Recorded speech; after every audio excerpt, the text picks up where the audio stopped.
About five is about what to do when a friend is really sick or they have a family member that's really sick. This has happened to all of us, I believe, and it certainly impacted me when I had Bell's palsy, right? When you have facial paralysis, it's kind of tricky because it's very visible and it certainly has an impact, but it's different than something that's going to be a heart attack or a hospitalization or cancer or something that's more immediate or more long term, right? It's a more amorphous thing to deal with. So I'm going to actually talk about what to say to somebody who's dealing with facial paralysis tomorrow night. But tonight we're just going to talk about how we can be a good friend to someone who's sick themselves or has a family member that's sick, because so very often we're just not sure what to say. We want to be supportive and we want it to be about our friend, right? We don't want to make it about us, but it's sometimes hard to tell how to help. And I think we all really had that experience over and over again the last few years. Well, here are some really easy tips for you so you can come back to this and know what to do. The first thing seems fairly easy. It's to offer emotional support. And I think the best way to do that is to say, I'm thinking of you. I'm here to listen. I say it's being a soft place to fall. It's a place where they can say, I'm really exhausted, but I still have to keep taking care of my brother or my mom or my sister or my child. And I just don't know how I'm going to keep going. I don't know how I'm going to balance work and taking care of my family member. Maybe your friend's the one that's sick and they're just like, I'm trying so hard to put a good face on this, but at the end of the day, it's a lot. And I don't know how I can keep doing it. Be a listener in this occasion, right? There's no need to try to fix it or solve it. Trust me, everyone around them is trying to do that. And just be reflective, say, I can totally imagine that's got to be hard. And I'm here for you. I get it. Tell me more about what you're doing and how you're managing, because even from my perspective, it's incredible, right? Make it clear to them that you see them and what they're doing. Help with practical tasks. This is what we all kind of go to right away. If you're like me and you're a Southerner, the first thing you want to do is bring food. That's what we've all been taught, right? In times of joy or sorrow, we bring food. That's what we do. But here's some tips if you want to bring food. First, make sure that the food that you bring follows the dietary needs or allergies of the people you're bringing it to. Second, be sure that the food is in a disposable container so they're not trying to follow up with you and bring you back a dish. This is especially important if it's a large event. Like I remember when my father-in-law died, we must have had, from my first marriage, we must have had 50 people bring us different dinners. And it was a feat keeping track of the thank you notes. We do that too in the South. And all of the containers and making sure they got back to the right place. Everybody was being wildly thoughtful. And back then, there weren't as many easy and light portable options. But if you can, whether it's, brownies even, maybe that's the thing to bring. Bring a dessert. Lots of people are bringing meals. Bring a dessert, but make it light and easy for the family that you're bringing it to. Maybe you could offer to look after a child or a pet. Maybe run an errand. Hey, if you want to put in your order for groceries, I'll go do the grocery pickup.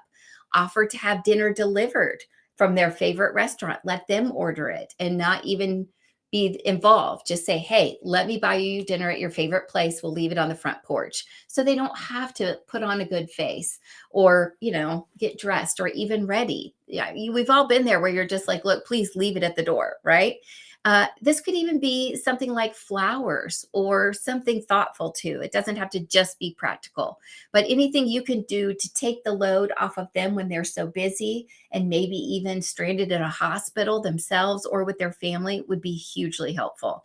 Next is to provide some respite care, especially if there's someone providing long-term care for a family member. Say, hey, why don't I come sit with your mom for a little bit? A friend of mine recently went through this where she was caretaking for elderly parents for an extended period of time, years. And it meant so much when she was able to just take a weekend away because so many friends banded together to take shifts to say, hey, I'll sit with your mom and dad for 4 hours on Sunday, and she'll sit with your mom and dad for 4 hours on Sunday, and he'll sit with your mom and dad for 4 hours on Sunday. So you've got a 12-hour break, right? So, respite care, give them a spell, give them a break. Provide information and resources. If you happen to know of contacts in your area that might be great support for them, a connection with a physician, we all know how the world works, or you know of some alternative medications that might be helpful, gently and easily provide that. You don't have to try to be in there and say, hey, I know exactly what to do, but just make sure if you know something, you say something. And then last but not least is a tricky one. It says offer financial support. This is something that I've seen other people do in the past. And it's come in the form of things like, hey, let me grab your hotel room while you're there for one more night, or let me grab you a gas card. So I know you're driving back and forth a lot. This particularly comes into play with extremely low income families and families who are split in terms of geography. I saw this a lot when I worked at the Children's Hospital.